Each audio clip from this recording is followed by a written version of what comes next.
muchas gracias a mis compañeros y compañeras del proyecto de investigación, a María José Callejo especialmente y a José Luis Pardo, primero por haberme acogido en un proyecto de investigación de la Facultad de Filosofía, que para mí es como el culmen al que uno como yo podría llegar, y segundo por haberme invitado a participar en este seminario internacional en el que estoy aprendiendo tantísimo. Nuestra tarea aquí era traer algunas consideraciones lo más filosóficas posible sobre el humanismo clásico, el humanismo italiano, que según los manuales empieza en el siglo XV y según la visión que yo voy a dar empieza en realidad a principios del siglo XIV, con Boccaccio y Petrarca. Bueno, en realidad yo suelo decir que el humanismo paradójicamente empieza cuando Dante llega a ver a Dios, pero eso es un tema por el que no me puedo ahora desviar. Voy a intentar, bueno, dentro de lo que es el título de la sesión, mi ponencia sería la parte más de condiciones de posibilidad. Voy a intentar explicar, y bueno, pido perdón también por no haber traído un texto escrito, pero no me he dado tiempo material a hacerlo, pero voy a intentar explicar justamente las condiciones de posibilidad ideológicas para uno de los aspectos que trabaja más Guido Capelli y que creo que es importante aquí, para el nacimiento del concepto de soberanía, tal y como nace en el humanismo político italiano. Ya que lo tengo aquí y tiene que estar durante 40 minutos escuchándome sin abrir la boca, voy a intentar convencerle una vez más, después de muchas palabras, muchas veces que lo hemos debatido, que utilizar el término organicismo, para hablar de la concepción del cuerpo social y del Estado en el humanismo italiano puede llevar a confusiones si no se separa claramente de lo que es el organicismo puramente medieval, puramente feudal. Es decir, efectivamente el humanismo hereda del medioevo, de la escolástica y anterior, la imagen del cuerpo social y por lo tanto del Estado, de lo que va a ser ahora el Estado, como un cuerpo social, o sea, la imagen de la sociedad, lo que nosotros llamamos la sociedad, y del Estado como un cuerpo social, pero se produce una circunstancia que es muy importante, y es que el paso, el nacimiento del humanismo, de la concepción de lo humano, de la que se ha hablado esta mañana, implica fundamentalmente un cambio en la concepción del cuerpo humano y un cambio en la concepción de las relaciones entre el alma y el cuerpo. Mi hipótesis aquí, lo que voy a intentar de explicar, es que son dos cosas. Bueno, en realidad son tres, pero la tercera no me va a dar tiempo. Una es que esa diferente concepción del cuerpo humano y de las relaciones entre el alma y el cuerpo se proyectan sobre la concepción del Estado, la concepción del cuerpo social, y la segunda sería que esa diferente concepción implica una nueva, no sé cómo decirlo para ser filosóficamente correcto, me vais a disculpar, una nueva forma mentis, una nueva semántica, una nueva manera de comprender el mundo que se fundamenta en una figura retórica básica que es la de la sinécdoque confusiva, que va a sustituir a la básica del medioevo que sería la alegoría. Vamos a ver un momento clave. Vamos a empezar con los primeros textos viendo el que para mí es un momento clave, un momento mágico en el que se ve perfectamente este cambio, que es el cuento 4.1 del Decamerón, el cuento de Gismondo de Tancredi. El cuento es un cuento que inicia una tradición boccacesca muy importante, que se prolongará hasta el siglo XVII, de mujeres empoderadas que en un determinado momento no se enamoran, sino que deciden enamorarse y escogen de manera muy consciente la persona a la que se enamoran. La protagonista, Gismonda, hace esto, tiene deseo sexual porque ha estado casada y enviudado y su padre no la casa con nadie, y entonces decide echarse un amante. Y para echarse un amante, escoge, y no se le ocurre otra cosa que escoger al valetto, al mayordomo de la corte de su padre.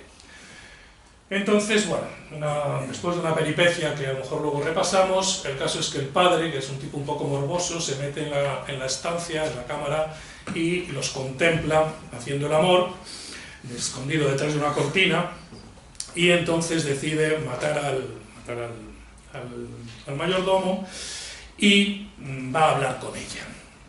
Y aquí se produce lo que yo creo que es un momento clave en la historia de la literatura, seguro, pero creo que no solo de la literatura.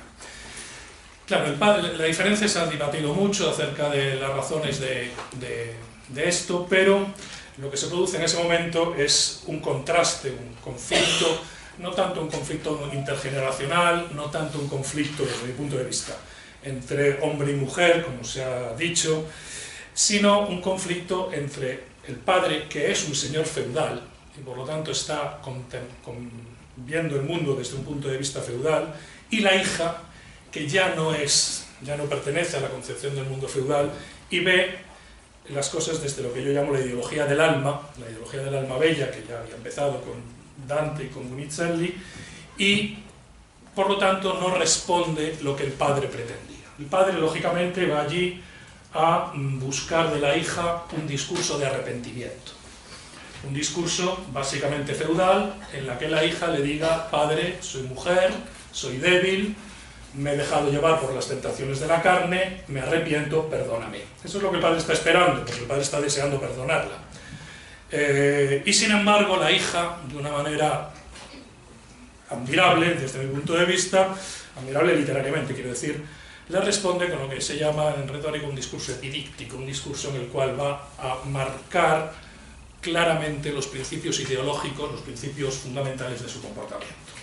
Es el primer texto que tenemos ahí, ese discurso no lo vamos a poder leer entero, pero es una maravilla.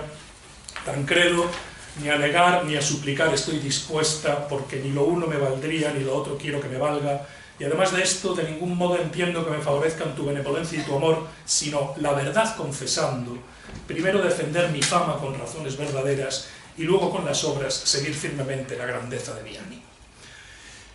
Gismonda responde a dos acusaciones, vamos a decirlo así. La primera es la de haberse dejado llevar por los deseos carnales, y justamente hace el razonamiento contrario al que el padre haría. El padre haría el siguiente razonamiento, diría: soy de carne, por lo tanto el alma se ha impresionado, se ha encarnado en una prisión que es la del cuerpo, y me he dejado llevar por el cuerpo.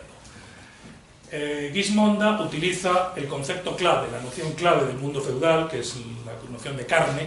Repetidamente le tiene señalado en negrita: siendo tú de carne, que has engendrado una hija de carne. Soy pues como engendrado de ti de carnes. Luego se repite también en la segunda parte. Esto es ir a atacar uno de los fundamentos básicos de la cosmovisión feudal, porque en la cosmovisión feudal la carne es justamente lo que distingue, el modo de sellarse el alma en la carne, los diferentes modos de encarnación, es lo que distingue a las diferentes naturalezas. Y, por supuesto, para un señor feudal, su naturaleza no es la misma que la naturaleza de un siervo. Eso sería romper radicalmente con la legitimación de su poder. Por lo tanto, decirle a tu padre, al señor feudal, que como él es de carne y tú eres de carne y todos somos de carne, lo normal es dejarnos llevar por los deseos sexuales, es hacer un razonamiento justo contrario de lo que el señor feudal está esperando, que es decir: no, justamente porque todos somos de carne, no nos tenemos que dejar llevar por el pecado, por la culpa, etc. Esta es la primera parte, que es tal vez la menos... las dos son importantísimas, pero digamos la que menos me interesa en este momento. La segunda parte, en cambio, me parece que tiene un momento clave en la historia de nuestra cultura. Porque en la segunda parte, Gismonda lo que fundamenta es lo que realmente le ha jorobado al padre, que no es que haya tenido un amante, sino que se haya hecho amante de un hombre de baja condición, de un hombre que no es noble de sangre, cuidado, atención, que no es noble de sangre. Y entonces Gismonda hace un discurso maravilloso, fundamentando el hecho de que la nobleza no depende de la sangre, no depende de la estirpe, no depende de los orígenes, sino que depende del propio valor individual. Esto sí lo vamos a leer porque me parece, como digo, es un momento clave. Es el párrafo en negrita que está más abajo que está ahí señalado. Pero dejemos ahora esto y mira un poco los principios del asunto. Vamos a ver los fundamentos, las claves. Verás que todos nosotros, vuelvo a repetir el concepto, de una sola masa de carne tenemos la carne. Esto ya implica un corte radical con el mundo feudal. Un señor feudal no puede admitir que todos tenemos la misma carne. Al contrario, Un señor nunca tendrá la misma carne que un siervo, un conde que un marqués que un barón, etcétera, etcétera, etcétera. Gismonda le quita la tierra de debajo de los pies a su padre, la tierra ideológica, y le dice: verás que todos nosotros de una sola masa de carne tenemos la carne. Y atención a lo que viene ahora, que para mí es el comienzo de la modernidad. Y que por un mismo creador todas las almas, con igual fuerza, con igual poder, con igual virtud, fueron creadas. Todos, dice a continuación, nacemos y nacíamos iguales. Esto es un principio radicalmente antifeudal. Yo suelo compararlo en clase con los no sé cuántos capítulos del cuarto tratado del Convivio, en el que Dante describe cómo cada alma, eso sí, a nivel individual, nace de manera diferente, según los influjos de los cielos, según la mayor o menor cercanía del intelecto posible, según una serie de factores. No se nace igual.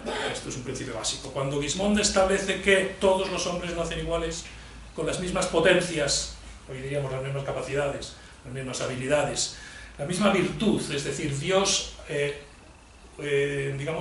aplica en nuestra creación en todos los mismos, la misma capacidad de influjo, la misma fuerza, la misma potencia. No hay mayor distancia con Dios, mayor o menor, como sucede en la Edad Media, y con el mismo poder. En ese momento no hay nada en nuestro nacimiento que nos diga si somos más o menos nobles. ¿Qué sucede? Continuamos la lectura. La virtud primeramente hizo distinción entre nosotros, pero aquí cuando se habla de la virtud no se refiere a la virtud de Dios, al crearnos, sino la virtud que nosotros ejercemos a lo largo de nuestra vida. Virtud quiere decir capacidad de influjo, capacidad de acción social, diríamos hoy, sociabilidad, capacidad de influir sobre los demás. Dependiendo de esa capacidad expresiva del alma, que viene de nuestro desarrollo, pero no de nuestro nacimiento, entonces quienes mayor cantidad de ella tenían, es decir, de virtud, de capacidad de ejercer influencia, y la ponían en obra, fueron llamados nobles. Otra frase fundamental, porque la nobleza ya no te la da Dios, ni el nacimiento, sino la voz pública. Son los demás los que deciden, según ven tu actuación social, según ven tu virtud, si eres más o menos noble. Y bueno, sigue con la misma, no voy a ir muy rápido porque veo que tengo demasiada materia. ¿De acuerdo? Entonces, quien virtuosamente obra, abiertamente se muestra noble. Ser noble es mostrarse, es que te vean noble, y si de otra manera se le llama, no es quien es llamado, sino quien le llama se equivoca. Ahora la pregunta es, ¿dónde se ve? ¿Cómo se ve que uno es noble? Y para ello, me he equivocado, vamos al texto 3, eso yo llamo el casting de Gismonda. Y es que Gismonda, como digo, no se enamora, sino que decide enamorarse, y para escoger a su amante, a Guiscardo, hace un casting.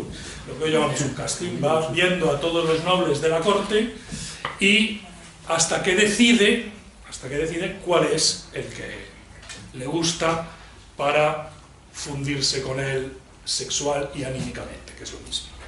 Y entonces dice, y viendo a muchos hombres de la corte de su padre, nobles y no, aquí se refiere a nobles de sangre o no, da igual, como nosotros los vemos en las cortes, y consideradas las maneras y las costumbres de muchos, entre otros un joven paje del padre, cuyo nombre era Guiscardo, nombre de nacimiento asaz humilde, pero por la virtud que luego describirá Gismonda, y las costumbres noble, más que otro le agradó y por él calladamente, viéndolo a menudo, ardientemente se inflamó, estimando cada vez más sus maneras. Un error normal al leer literatura y al leer esta escena es considerar estas palabras de manera un poco superficial, cuando en realidad aquí el narrador, Boccaccio, está utilizando palabras técnicas. Costumi e maniere, por eso lo he puesto en italiano también. Virtù.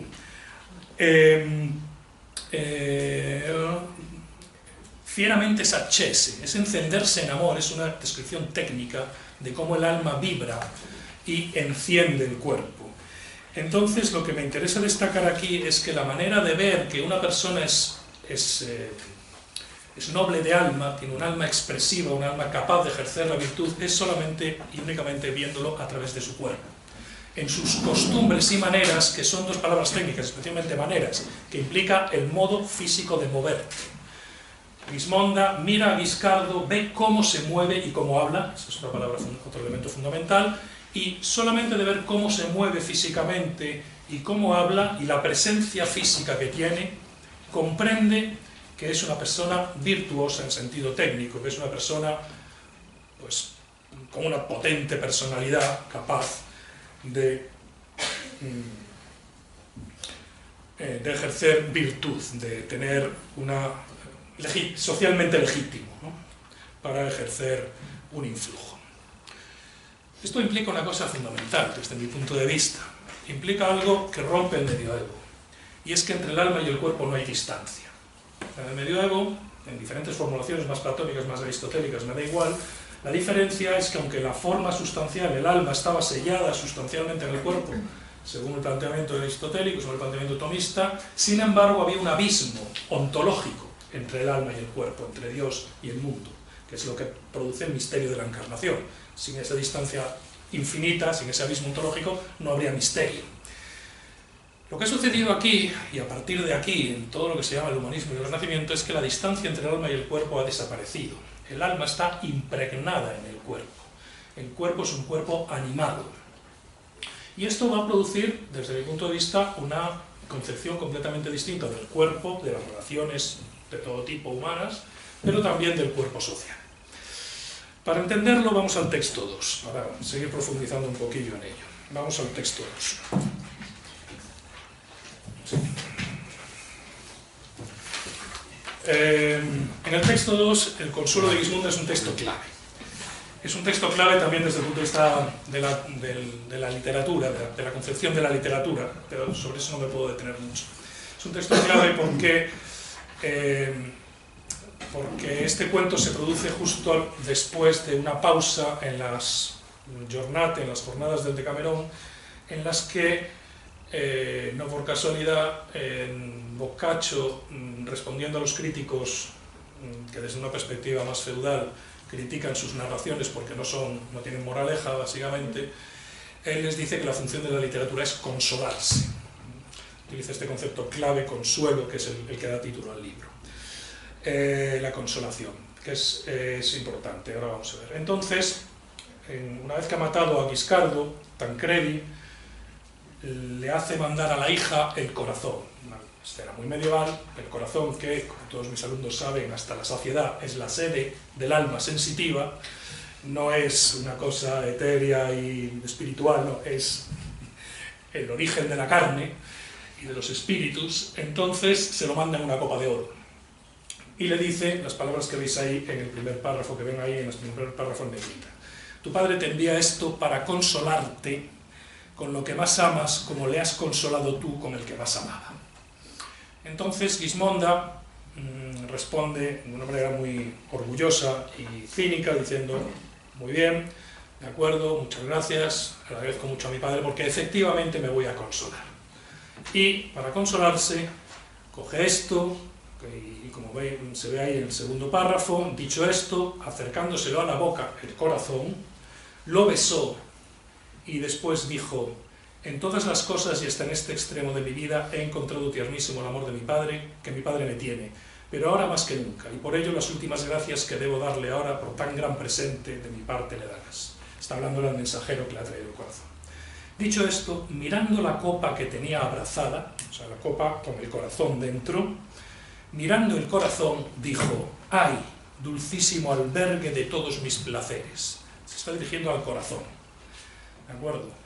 Maldita sea la crueldad de aquel que con los ojos de la cara me hace verte ahora.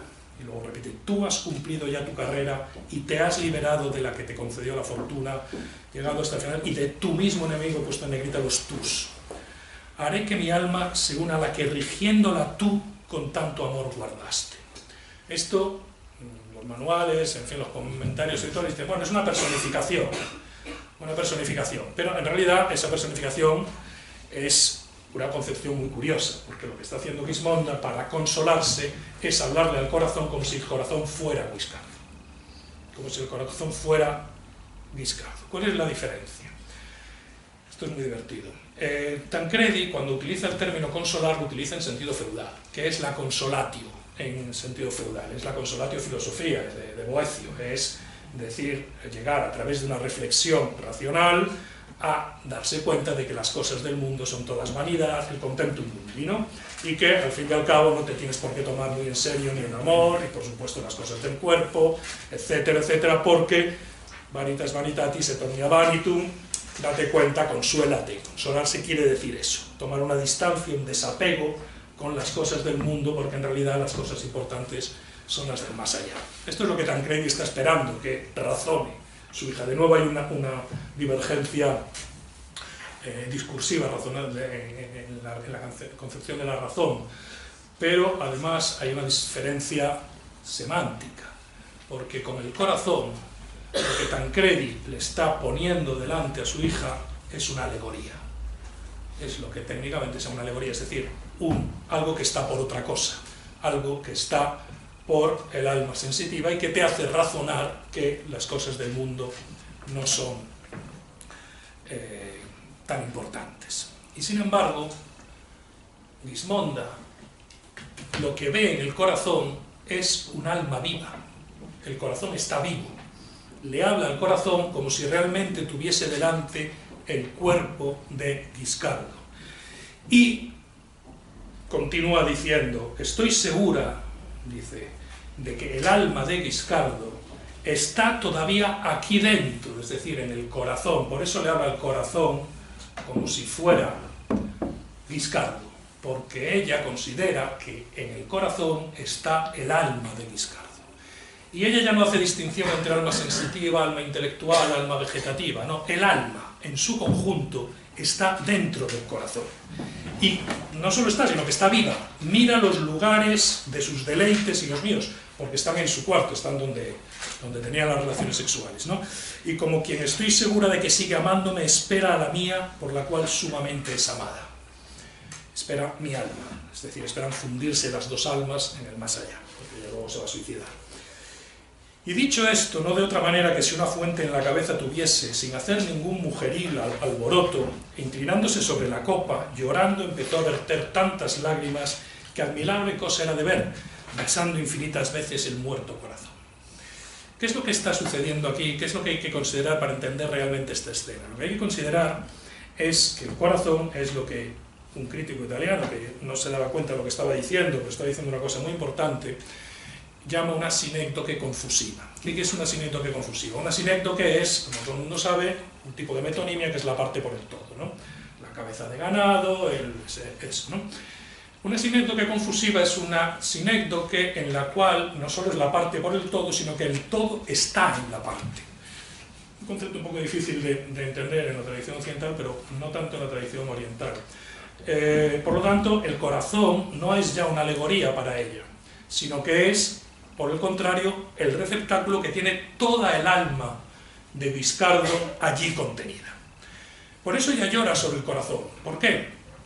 Porque sus lágrimas están también impregnadas de su propia alma. Y al llorar, es un modo, digamos, secundario, un modo, digamos, consolatorio, de fundirse las almas. Cuando se funden las lágrimas con el corazón, es como si se fundieran los dos cuerpos, que es como si se fundieran las dos almas. Esto me parece muy romántico, no lo es, porque para que eso suceda tiene que haber un control racional, pero ese es otro tema que ahora no puedo desarrollar. El caso es que esto, desde mi punto de vista, implica una concepción del cuerpo, de las relaciones entre el cuerpo y el alma completamente distintas.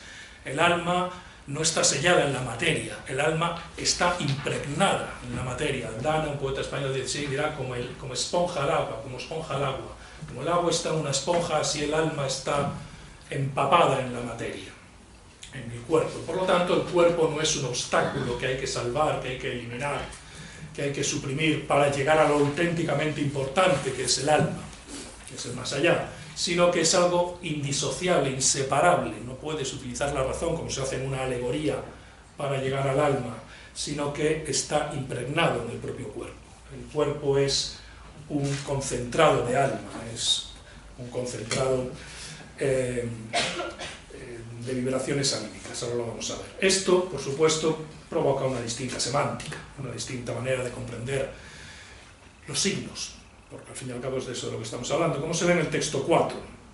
donde se produce un momento muy interesante, y es el modo en que ella, Gismonda, le dice a él que vaya a su cuarto, de su cuarto, que está enamorada de él, y lo dice no por medio de un mensaje escrito, sino por medio de un significante.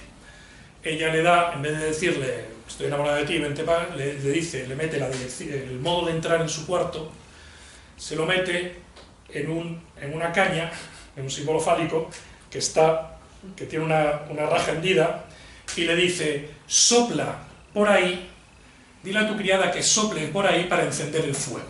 Tenéis en el texto 4. Esto harás esta noche un soplillo para tu sirvienta con que encienda el fuego. Un crítico muy inteligente, George Günther, de la Universidad de Zúrich, se dio cuenta de que aquí estaba funcionando una semántica completamente radicalmente distinta a la alegoría, porque aquí lo que realmente lleva al mensaje es el significante, es decir, el cuerpo.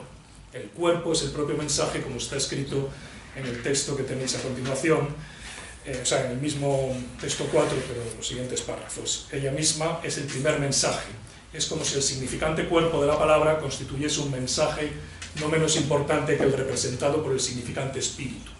Con eso nos alejamos mucho, no solo de la semántica agustiniana, que privilegia el núcleo vivo, espiritual, escondido en el integumentum, y considera el significante como la parte física y transitoria del verbo, sino también de la interpretación cristiana medieval de la relación jerárquica entre alma y cuerpo. El texto de Boccaccio da la vuelta a esta jerarquía, considerando el cuerpo animado y apasionado, es decir, el significante, semánticamente no menos válido que el espíritu significado que reside en él.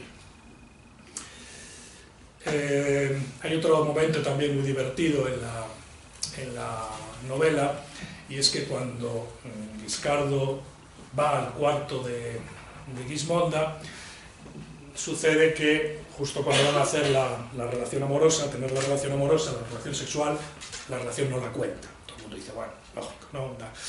Pero sin embargo lo que la gente no se da cuenta es que la ha contado ya antes, porque ha contado que para llegar al cuarto de Gismonda ha tenido que debajo de la cámara de Gismonda había una gruta, una cueva, que estaba llena de ramas y de telarañas porque hacía mucho tiempo que no se había usado, que nunca se había pasado por ahí, y que él entonces había penetrado por un agujero y rompiendo las telarañas y tal, había llegado a la cámara, al cuerpo de la mujer, ¿no? Esto es también una sinécdoque confusiva, es exactamente lo mismo que el jardín de Melibea en la Celestina, es una prolongación del cuerpo impregnado de alma de la propia mujer. Bueno, yo creo que esta semántica explica, por ejemplo, muy bien el Canzoniere de Petrarca, donde Laura es laurel, aura, oro, porque son atributos, metonimias, ya no hablaremos de sinécdoques, sino de metonimias confusivas, son metonimias de su propio cuerpo. Explica muchos tópicos de la poesía petrarquista, por ejemplo, que los poetas petrarquistas sean tan lloricas, están siempre llorando entre los mechones del cuerpo de la amada, porque todos ellos contienen el alma y son modos de fundirse, o esta alma, cuidado, que además no es, esto es muy importante, no es privativa del cuerpo humano. En otro cuento, el cuento 4-5, es un cuento parecido, aunque tiene algunas diferencias importantes que ahora no voy a explorar, pero la amada es mucho más gore el cuerpo. La amada se vuelve medio loca hasta que en una visión ve donde está el amado enterrado, desentierra con las manos el cadáver, le corta la cabeza, Elisabetta la Mesina, le corta la cabeza y coge la cabeza y se la planta en una maceta y planta una albahaca. Y de la cabeza sale la albahaca y ella llora todos los días delante de la albahaca y la va regando. El alma de Lorenzo ha pasado a la albahaca. Se ha impregnado el alma de la albahaca en una concepción que yo creo que podríamos denominar animista, pero bueno, para no andar con confusiones, yo me limito a llamarle la ideología del alma o la ideología del alma bella. Esto es importante, ¿por qué? Porque supone, como digo, una concepción completamente distinta del universo de la medieval, en la que, digamos, el continuum que puede haber entre el alma y Dios, entre Dios y el cuerpo, entre Dios y el mundo, está plagado de diferentes naturalezas. La naturaleza del perro es distinta de la naturaleza del árbol. es distinta de la naturaleza del ser humano, es distinto de la naturaleza del siervo de la naturaleza del Señor. Esto a finales del siglo XIII se empieza a romper, mucho por también utilizando herramientas intelectuales platónicas. El liber de causis es fundamental en este proceso, pero lo importante es que en esta concepción que ya vemos, yo creo, bastante clara en Boccaccio y en Petrarca, ya no hay una distinción de naturalezas. En el Renacimiento y en el humanismo no se puede hablar de naturalezas, solo se puede hablar de naturaleza. Una naturaleza universal que se expresa con más o menos expresividad, con más o menos transparencia en los diferentes cuerpos, pero esencialmente, ontológicamente, la naturaleza de un laurel es la misma naturaleza que la naturaleza del aura, solo que, evidentemente, el cuerpo del aura es infinitamente más expresivo que el cuerpo de un laurel. Eso justifica, por ejemplo, el famoso soneto de Garcilaso de Dafne. Cuando Apolo va a atrapar a Dafne, Dafne le pide a su padre que la convierta en laurel, y se convierte en laurel, y Apolo llora encima de Dafne, del laurel. El laurel se ha acortezado, se ha hecho poco transparente para no reflejar el amor. Creo que esto implica que esta concepción, y ahora ya voy, querido maestro Capelli, a lo importante que es el cuerpo social, se debe aplicar también a la concepción corporativista, a la concepción organicista del cuerpo social que se desarrolla en el humanismo político italiano en el siglo XV. Efectivamente, el humanismo político italiano hereda de Jean de Salisbury, de Juan de Salisbury, de Tomás de Aquino, bueno, ahora lo recorrerá el profesor Capelli con mucha más sabiduría que yo, esa concepción del cuerpo de las cibes, ¿no? De la ciudad, de la polis, de la sociedad que decimos nosotros, como un cuerpo. Pero sin embargo, mientras que en Aquino y en Salisbury y en los teóricos medievales está muy claro que cada parte del cuerpo tiene su función exclusiva y no son intercambiables, creo, y aquí podemos debatir evidentemente, creo que en el siglo XV en realidad el cuerpo social es un cuerpo que debería estar impregnado de alma y por lo tanto tendrá partes más o menos transparentes, pero no son ontológicamente distintas. Me explico. Intento explicarme, porque es un poquito complicado. Para que el cuerpo, o sea, el alma se percibe a través del cuerpo básicamente a través del amor, o sea, por medio del amor. El amor, en Boccaccio, en Petrarca y en adelante, es la máxima capacidad de expresar el alma a través del cuerpo. Luego habrá dos vertientes muy separadas en el siglo XV, que será la más platónica, que dirá que eso se ve solamente en los ojos y en el rostro y en la conversación, y la parte más boccacesca, que se dirá que en los ojos, en el alma, en la conversación, pero además también en la cama, ¿no? Que será en todo el cuerpo, que es por ejemplo el león hebreo y otras tradiciones. Pero en todo caso lo que siempre es común es que el amor implica una armonía del cuerpo, implica la percepción a través del cuerpo de una vibración que cuando el amor es correspondido se convierte en una vibración simpática y por lo tanto produce una armonía. Creo que estos conceptos están actuando directamente en la concepción del cuerpo social en el siglo V. Y he traído algunos textos que quizás puedan apoyar esta idea que todavía tengo un poquito, bastante en hipótesis. Bueno, vamos a saltar el quinto porque luego supongo que Guido Capelli lo repasará. Estos textos los vais a encontrar también en sus fotocopias. Me interesa ir rápidamente por el tiempo al texto 6. En el texto 6, Quirini compara el cuerpo orgánico social, el cuerpo social, con la música, con una música armónica. Así como en la música de las cítaras y de las flautas o en el propio canto las voces deben observar un acuerdo armónico a partir de sonidos distintos, que un oído experto, esto es importante, no puede escuchar si está alterado o desentonado, y la regulación de voces tan diferentes hace que en el concierto los sonidos se fundan armoniosamente, Del mismo modo, a partir de las varias clases sociales, las más altas, las bajas y las medias, la comunidad política regulada de forma racional, al igual que sucede con los sonidos, formará un conjunto armonioso gracias a la concordancia de los elementos más diversos, y esta que los músicos llaman armonía, en la comunidad política es la concordia. Aquí Guerini está utilizando algunos de los conceptos clave para distinguir, para describir lo que es la estrategia política del humanismo italiano, que es fundamentalmente una estrategia de crear consenso. Consenso que además tiene, es la etimología de consenso, de tener la misma sensitividad, ¿no? Pero fíjense que esta armonía, que se regulan las voces, se hace fundiendo los diferentes elementos sociales, no considerándolos separadamente, cada uno con una función que no es intercambiable. Las voces se funden, como en un coro las voces se funden, y de alguna manera al fundirse crean una armonía porque están perfectamente concordadas. ¿Por qué están concordadas? Están concordadas básicamente porque a ese cuerpo social, esto voy muy rápido porque luego lo describirá Guido Capelli, el cuerpo social debería estar, estamos hablando siempre de la teoría ideológica, está recorrido por el amor, por la que produce la concordia. Ahora bien, ¿cuál sería, me pregunto yo, el director de este coro social? El director de este coro social es el príncipe. El príncipe se presenta básicamente como el lugar esencial desde el que emana toda el alma al cuerpo social y se difunde por el cuerpo social.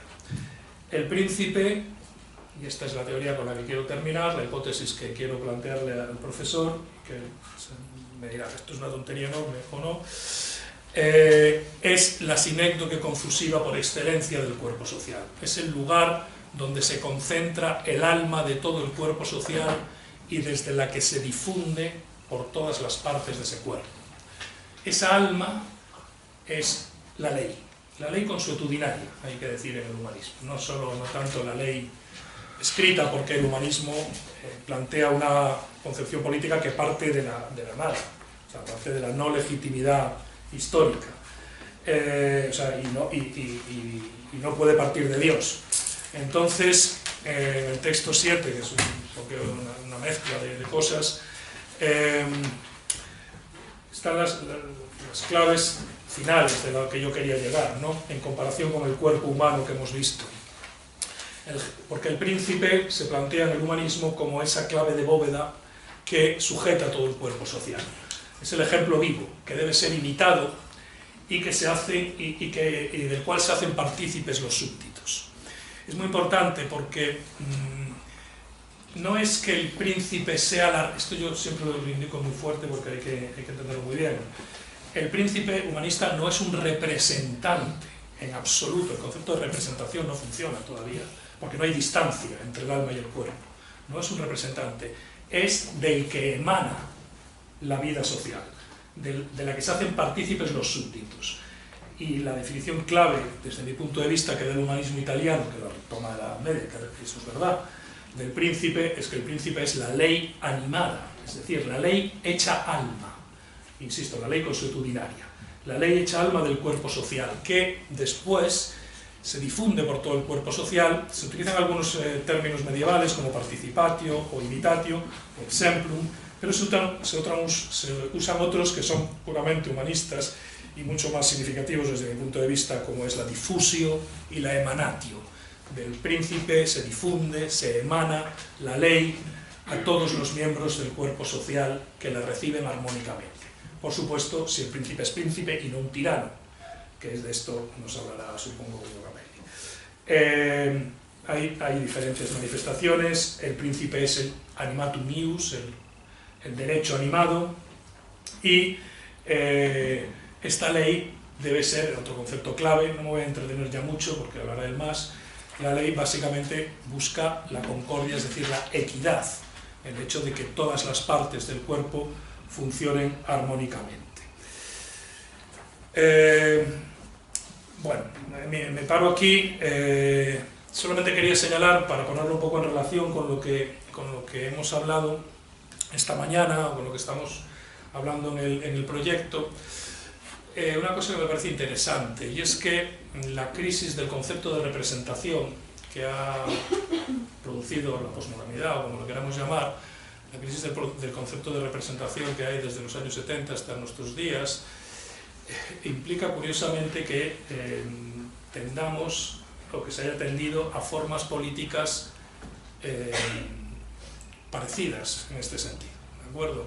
En cierta manera, y es una cosa que hemos explorado un poquito así, todavía no con demasiada profundidad, Guido y yo, es que en cierta manera la concepción del líder populista supone esa pérdida de distancia en la representación racional que está en el príncipe y que pone en el príncipe, en el líder, la responsabilidad de crear la armonía entre todas las partes que componen el cuerpo social y situarlas a cada una en su grado de expresividad dentro del alma. Bueno, esto es un poco lo que quería explicar, también para darle la introducción en realidad al que sabe más del tema, que es Guido Capelli. Muchas gracias.